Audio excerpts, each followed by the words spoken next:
maybe let's talk a little bit background about the practice. When did it start? Why'd you start it? How's it been going? Yeah, so I founded my practice in, let's just say 2020. And it started off virtually based off of what we were experiencing. And the hope was always to find a physical space that could have different ways for people to be in connection with themselves. So whether that was individual therapy, whether that was yoga, whether that was group work, this way to be able to find and be in connection. And so therapy or talk therapy or somatic therapy is just a component of what we do in this space. So we moved into this space almost a year ago. Okay. And you can see any clients, or what kind of clients do you take in? Yeah, so our practice in particular focuses on trauma and the different presentations or experiences that people can have subsequent of trauma. So that can look like substance use for some humans. That can look like an eating response or an eating disorder for some humans. That can look like disassociation, right? Or not really being in connection with self or body, which we could also say arguably something like substance use also contributes to that. So I have 3 therapists here, 4 including myself, and we all have different specializations within that spectrum. And when you say kind of helping people be in their body, is that somatic therapy, or what does that mean to you? Yeah, no, that's a great question. Yes. So somatic therapy, or the idea of soma, just means body. For example, I am a somatic psychotherapist, right? So my goal is to help people be in connection with both their body and their mind. So we can often kind of walk through the world with just a top approach, a head approach. So traditional psychotherapy is going to look more cognitive, right? Psych is the mind. So that might look like CBT, for example, right? We're really kind of staying in our brain, and we're staying in what we experience in our brain. Soma drops into our body or into our felt sense. So when we're looking at somatic therapy, we are looking at embodiment. We're looking at how can I be more connected with what I'm feeling, right? Rather than maybe thinking about why I'm feeling what I'm feeling, which, I mean, that's great. We love some intellectualization. What it does, though, is it still keeps us pretty separate from our body space. So somatic therapy really helps us to get into our body and helps us to reprocess trauma, because trauma lives in the body. Yeah. And so when you're doing a session, how do the sessions look different compared to regular talk therapy, or do they look any different? Sure. Well, I think it's different for each human. Not everyone is going to be able to access their body or access their felt sense. There's absolutely nothing wrong with that. That is incredibly normative, especially if you are someone who experiences disassociation or has a history of trauma. So what that might look like is, let's say we're experiencing an emotion. Emotions actually start in the body. They turn into a secondary emotion and then to a feeling. Feelings are connected to beliefs. So sometimes what we'll try to do is, if we're feeling, for example, angry, we're like, why am I angry? Why am I feeling this thing? Why is this happening? So we sort of stay in this mental space. So in traditional talk therapy, we might look at, when else have you felt that? There's that sort of psychodynamic, right? But then we can kind of drop into the body in that space of, hey, like, do you feel this anywhere in your body? It might be like, yeah, I feel this in my chest. Okay. All right. Does it feel okay for us to go into that space? And sometimes people say no, and that's okay. And sometimes people say yes. And it's like, okay, like if we sit in that for a second, what are some descriptive words? How might you describe what your chest is feeling like? It's feeling hot, it's feeling heavy, it's feeling clingy, it's feeling tight. And so we start to sort of go into that space, into the feeling of the body, right? And learning how to expand our window of tolerance, which I know is kind of therapy jargon. So the window of tolerance, if we look at it from a nervous system perspective, is rest and digest.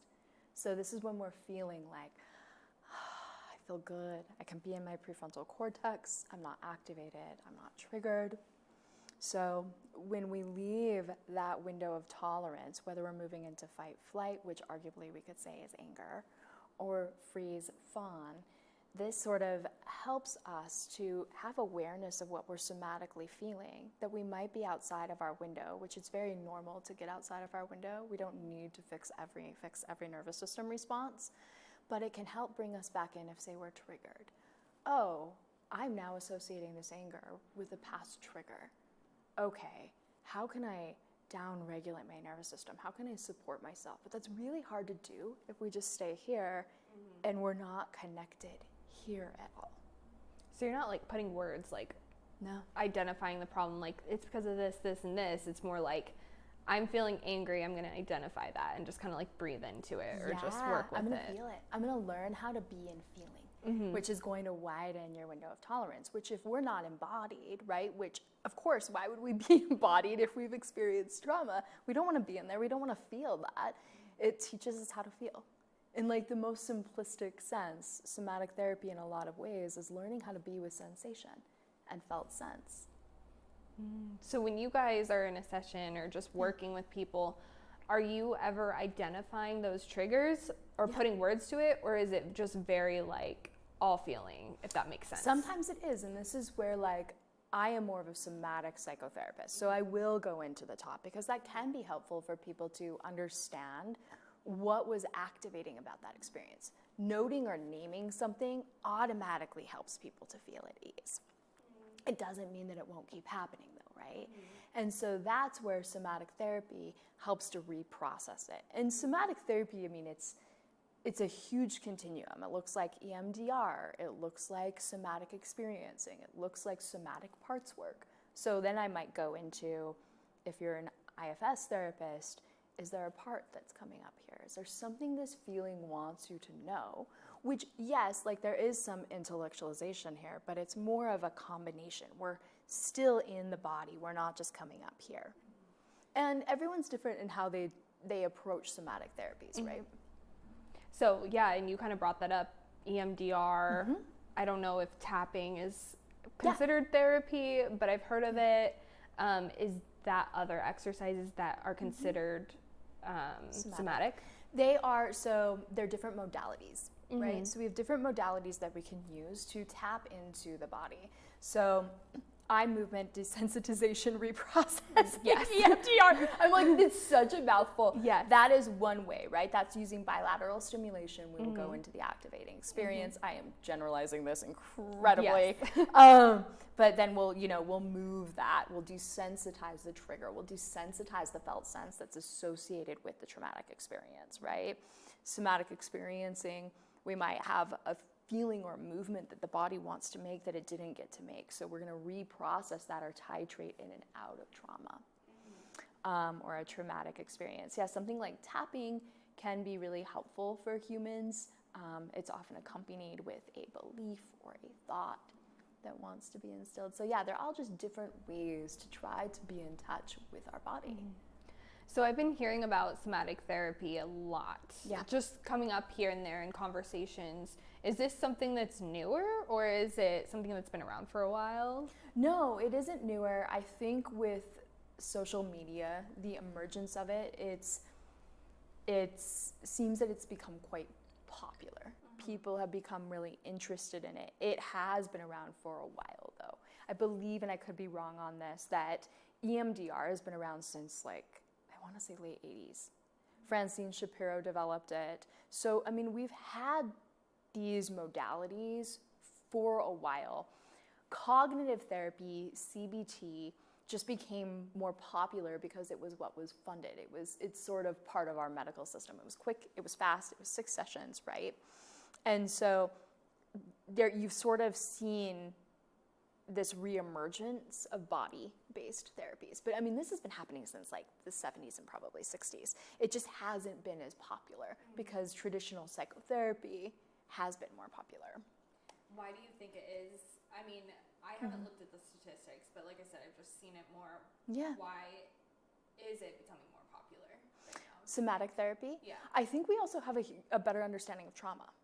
Right? So I don't think we've quite understood trauma to the level that we do now and how it reprocesses, right? We can't think our way out of trauma. I mean, that would be great. that would be amazing. We probably all, whoever's been working through their trauma, would feel great by now. Yeah. But I also think it's more accessible. I think there's more knowledge. I think more people are learning about it. I think it's not as woo, for lack of a better word, that I think can cause a little bit of, it's becoming normalized. Mm-hmm. And that goes into my next question. Yeah. What kind of credentials do you have to be a somatic therapist, and what should people look for when they're going to a somatic therapist? Should they go to that online coach or come to someone who maybe has more experience, if that makes sense? Yeah, there is somatic coaching.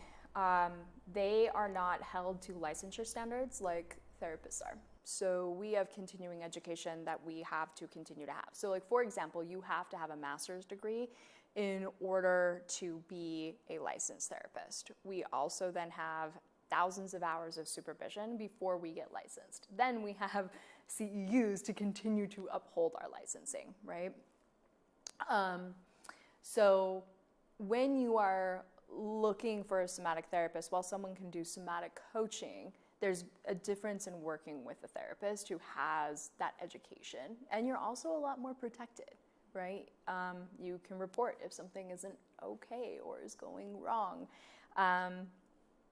We tend to have access to more training because of our license. So like, if you're a coach, you cannot do EMDR. You have to be a licensed clinician or someone working towards licensure. You have to have had a master's to be able to do EMDR. And who is somatic therapy good for in terms of you're thinking about therapy and you don't know which is the right route?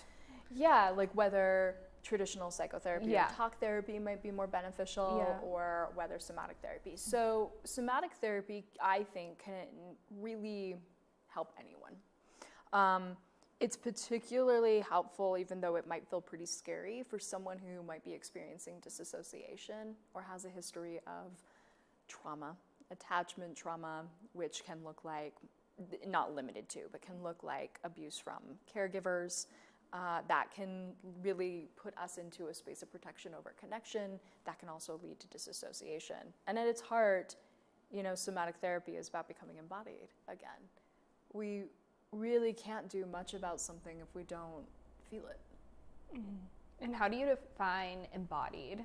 Yeah. Oh, this is such a big question because it can go so many different ways, and I think people have so many different answers, and I think it's really nuanced because people experience embodiment differently. I think at its root, embodiment is being able to stay present in our body, in ourselves, in whatever it is that we're experiencing. I like that. In terms of, looking for a somatic therapist, we kind of talked about it. What's your recommendations for those who are maybe interested in looking for? Sure, yeah. Well, so if you wanted to, again, because somatic therapy is such a wide range of what that means and what that is, you can look for key traits when searching a therapist. Psychology Today, for example, is a great resource. You can click EMDR, you can click somatic experiencing, right? So you have these options of what a somatic therapy is or somatic modality is, and then therapists will come up who are trained and licensed in those things or certified in those things. Okay. Is there pretty good resources here in Salt Lake that people can use? Yeah. I mean, like I said, Psychology Today, you can search by your area. You can also go to Somatic Experiencing's website. They have therapists who are trained, and you can click the state that you're in. You can visit my practice's website, but we have a lot of somatic therapists in Salt Lake City. Good. Let me check. I think I covered all my questions, but I always like to make sure I don't miss anything. Yeah. Credentials, resources. Yeah. Is there anything else you would like to add that maybe I didn't ask about in terms of anything somatic therapy? No, I feel like we covered the bases. I think one thing that you and I spoke about on the phone is that it's not always the right therapy right now. And so for some people, moving into somatic therapy can be reactivating or re-traumatizing. So it's really important to have a clinician who understands that. So sometimes we may go in there and it's just too much too fast. And the thing with trauma, right, is it's often too much too fast, too little too often, if we're going to kind of put it in a broad sense. And so we don't want therapy to do that as well. And so it's a slow process. It's a very slow process, which might mean you go to your therapist and you're like, I want to do EMDR. And your therapist might be like, no, not yet. And that can feel really discouraging, and I get it, right? Like, I don't want to feel this anymore. I get activated, I get triggered. Maybe my relationships are in disarray. Like, that's really hard. I want this to be fixed. Yeah, no. Okay. I call it the seatbelt effect, where it's like, you know, when you pull the seatbelt and it like gets stuck and you keep doing it? That's kind of like trauma, healing. And so it's like, ooh, I get that, but like, can we slow it down? Okay. And so we might spend some time up here. We might spend some time in core beliefs, right? And then maybe we dip in, like, do you feel that anywhere? Because that's where we can go, and that's the beginning. Maybe we don't go into, can we describe with descriptive words what you're feeling? Or can we just move into movement? And somatic therapy can get kind of strange. Like, yeah. I'll often say to clients, I'm like, okay, roll with me here. You know? But like, yeah, I think that's, like, it takes time. Like, doing trauma work takes time, and we might not go right into the body. So your therapist may not go here right away, because that maybe isn't the way to start for you. And that's the cool thing about therapists, is like, we're going to meet you where we are, or where you are, excuse me. And we're going to like help you connect in the way that is accessible. Kind of going off of that, so I've heard, you know, I do a lot of yoga, and so I hear a lot of times like trauma is stored in our hips. Would you say that like we store trauma in different parts of our body, and really what we're doing is finding those physical parts in our body where that trauma is stored? Is that accurate? Yes. I think in some way we can have spaces that hold trauma. Yes, I think hips are a very common space for that. And essentially, yeah, it's holding a sensation. It's holding a felt sense. Okay. So because sometimes I feel like people can have a hard time grasping that. Would you say like maybe you're storing trauma in your shoulders because of tension, or how would you describe like where does that trauma? Is it like a bunch of energy, or am I going too far away from that idea? I think everyone perceives that differently. You know, and so it's like maybe it is energy, maybe it's just a nervous system response that continues to be held or expressed in your body.